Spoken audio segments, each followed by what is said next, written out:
अध्याय 0। वी से ऊ की ओर जाने का यात्रा। किसी ने पूछा कि बताएं विद्यार्थी और उम्मीदवार में क्या अंतर होता है। क्या आपने इस बारे में कल्पना की है कि आप स्नातक की पढ़ाई पूरी हो जाने के बाद आने वाले वर्षों में क्या करेंगे?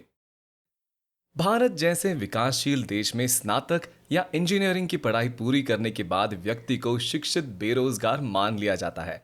विद्यार्थी स्वयं, उसके माँ पिताजी, रिश्तेदार, समाज सभी यह मान लेते हैं कि विद्यार्थी ने अपने करियर की पढ़ाई पूर्ण कर ली है और अब वह जल्द से जल्द कोई सरकारी नौकरी कर ले, आर्थिक रूप से अपने पैरों पर खड़ा हो जाए तो बहुत अच्छा हो।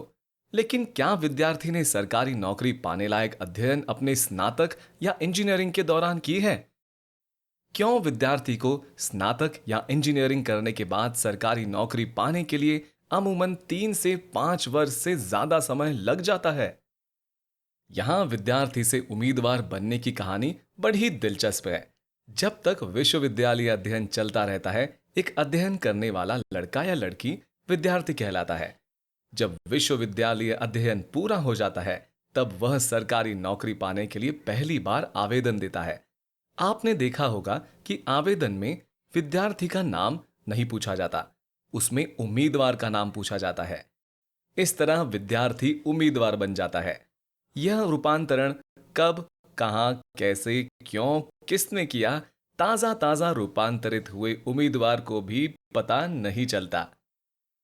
अगर इस रूपांतरण को ठीक से समझ लिया जाए तो उम्मीदवार के रूप में उसके द्वारा भविष्य में किए जाने वाले बृहत अध्ययनों एवं उन्नत किए गए कार्यों, गुणों, क्षमताओं जिसकी अपेक्षा कोई भी भर्ती आयोग, बैंक, रेलवे, कर्मचारी चयन आयोग अन्य रखता है कि स्पष्ट रेखा खींची जा सकती है और उम्मीदवार के भविष्य का निर्माण योजना बनाकर बेहतर एवं पूर्व नियोजित तरीके से की जा सकती है, ताकि बाद में कोई पछतावा न हो। अब विद्यार्थी एवं उम्मीदवार में क्या क्या संभव अंतर हो सकते हैं, आइए देखें। 1। विद्यार्थी अपनी कोर्स की किताबों, पाठ्यक्रम, सिलेबस तक ही सीमित रहता है। उम्मीदवार का पाठ्यक्रम, सिलेबस असीमित रहता है। 2। विद्यार्थी को परीक्षा में सबसे उच्चतम अंक लाने का दबाव नहीं होता।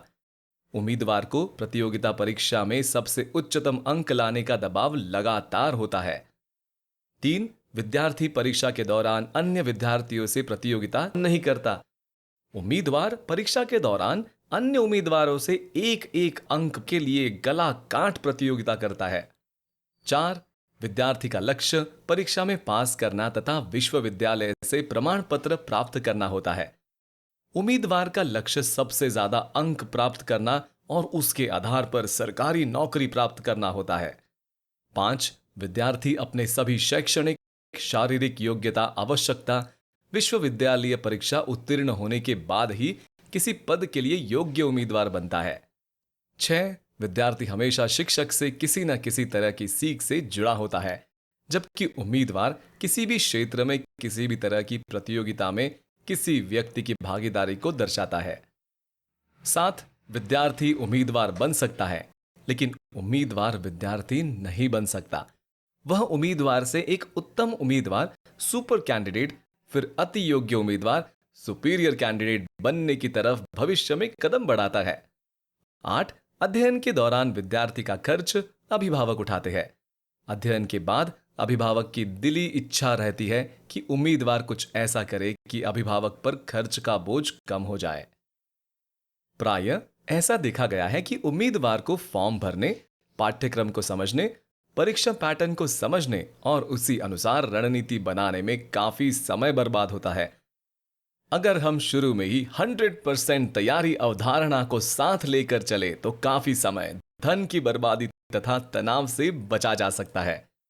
जो विद्यार्थी अब उम्मीदवार बनने की दहलीज पर खड़े हैं और इस सिद्धांत को समय रहते समझ लेते हैं, उनमें इस वी से ऊ की ओर जाने का, transformation from student to candidate, भविष्य निर्माण का सफर, करियर बिल्डिंग काफी रोमांच पैदा करता है। इस पुस्तक का मकसद यही है, तो आइए अभी से 100% तैयारी में जुट जाए।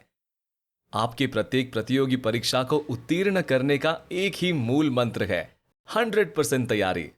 प्रत्येक विषय पर गहरी एवं पैनी नजर, प्रत्येक गणित, प्रत्येक तर्क शक्ति, प्रत्येक इंग्लिश, प्रत्येक सामान्य ज्ञान, उन सभी का गहन एवं विस्तृत अध्ययन। अब सवाल उठता है कि यह 100% तैयारी अवधारणा है क्या? आइए देखते हैं।